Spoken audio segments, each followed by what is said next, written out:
বিয়ের কোণে চলে এসছে, পুরো মিসকার মতো লাগছে, দেখতে পাচ্ছ খুব সুন্দর লাগছে ওকে। এ দেখো আমি মামির সাথে ছবি তুলে নিয়েছি। মটনটা জাস্ট ফাটাফাটি ছিল, বাট আমি খেতে পারিনি। এ দেখো কত তত্ত্ব দিয়েছে, বড় কি সুন্দর পুরো ক্ষীরের। দেখো খাওয়া দাওয়া চলছে, প্রচুর আইটেম ছিল এখানে।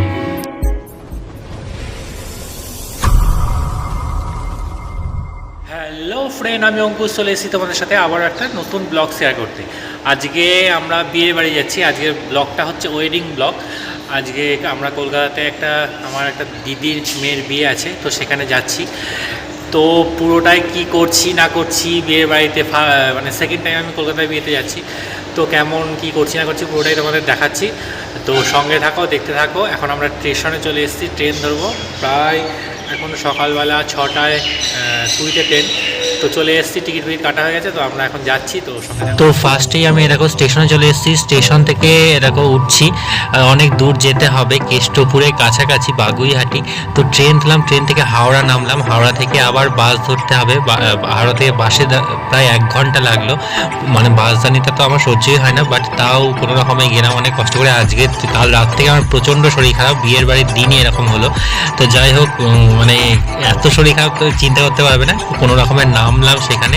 তারপরে এরকম বিয়ের বাড়িতে ঢুকলাম। এটা হচ্ছে বিয়ের বাড়ি, এটা হচ্ছে আমার একটা দিদি এর মেয়ের বিয়ে, মানে আমার ভাইজির বিয়ে। তো এখানে দেখো কত রকমের তত্ত্ব এসছে, প্রচুর তত্ত্ব দিয়েছে। এখানে বড় বউটা পুরো ক্ষীরের ছিল, প্রচুর তত্ত্ব আছে।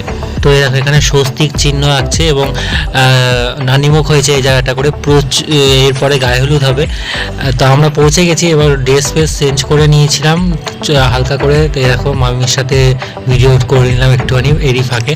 তো দেখো প্রচুর আইটেম আছে, এগুলোই বারবার ঘুরিয়ে দেখাচ্ছি, কারণ আমি তো ভিডিও করতেই পারিনি, অসুস্থ ছিলাম, শুয়েই ছিলাম। তো তারই মধ্যে গায়ে হলুদ হচ্ছিলো, একটুখানি গেলাম, গিয়ে ভিডিও করলাম। তো এখানে অনেকেই ছিল, মোটামুটি বিয়ের বাড়িতে খুব একটা লোক ছিল না, ফাঁকাফুঁকোই ছিল।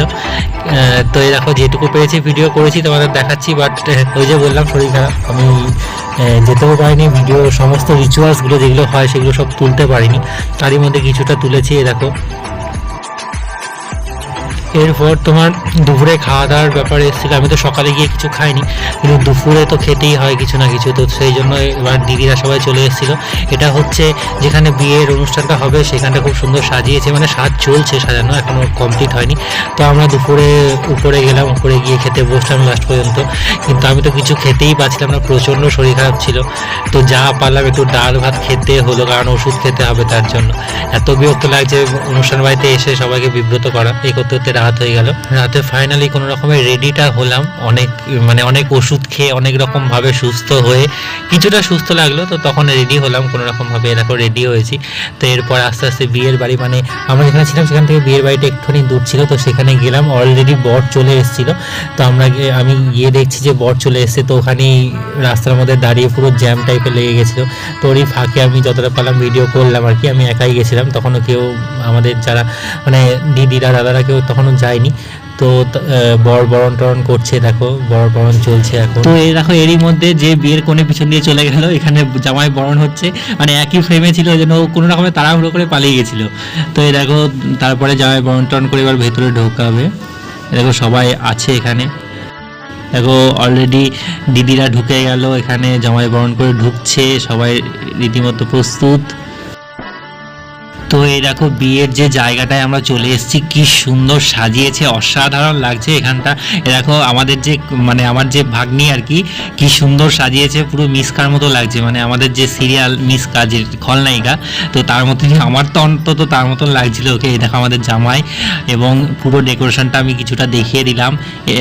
তো এই দেখো এখানে আর কি সমস্ত স্ন্যাক্সগুলোর স্টল করেছিল বাবাইদা, মানে আমার দাদা খাচ্ছিল। আর এই দেখো এখানে সব ছবি টবি তোলার পর্ব চলছে রীতিমতো। আমিও একটুখানি শরবত খেয়ে নিলাম, কারণ আমি তো কিছু খেতেই পাচ্ছিলাম না, ওই শরবতটুকুনিই যা একটু খেলাম। তারপরে দেখো জামাই বরণ হচ্ছে, সবাই এখানে দেখছে আর কি জামাই বরণ। আমিও মাঝখানে একটু করে ভিডিও করে নিচ্ছি, ফাঁকে ফাঁকে একটু ছবি তুলে নিচ্ছি।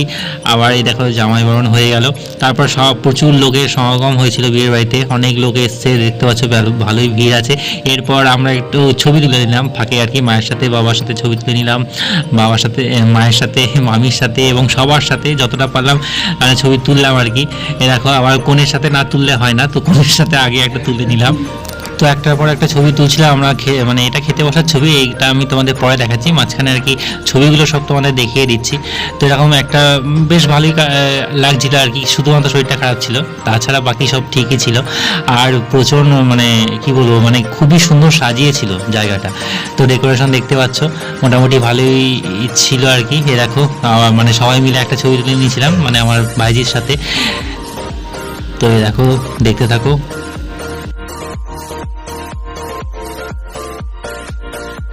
তো এবার আমরা আস্তে আস্তে খাবার দিকে চলে যাব, অনেকটাই মানে কি বলবো, রাত্রি হয়ে গেছে, ভিড় বাড়ছে। তো বরযাত্রীও চলে এসছে, তো সেই জন্য আমরা তাড়াতাড়ি খাবার দিকে চলে গেলাম। খাবার এখানে মোটামুটি বসে পড়েছিল সবাই। তো আমি তো খাবারগুলো আসছে আর ভাবছি যে আমি তো কিছু খেতেই পারবো না, কারণ এই দেখো এই মেনুটা দেখো কত আইটেম ছিল, বাট সব ম্যাক্সিমামই আমার পছন্দের খাবার, কিন্তু ওই আমাকে দেখতেই হচ্ছে, যেটুকু পেরেছি সেটুকু খেয়েছি, অর্ধেক জিনিস তো খেতেই পারিনি। দেখো যে মাটন ছিল, মাটনটাও খেতে পারিনি, একটা আধটা খেয়েছি, এরকম ব্যাপার। তো তারপর খাওয়া দাওয়া কমপ্লিট হয়ে গেল। তারপরে দেখো বিয়ে শুরু হয়ে গেছে, আমরা এসে দেখলাম বিয়ে মানে প্রায় হাফ হয়ে গেছে। তো তারই মধ্যে আইসক্রিমটা একটু খেয়ে নিলাম, তারপর আর বসে থাকতে পারছিলাম না, আমার প্রচণ্ড শরীর খারাপ করছিল, তার জন্য আমি বিয়ে বাড়ি মানে টাটা বাই বাই করে চলে এলাম ঘরে।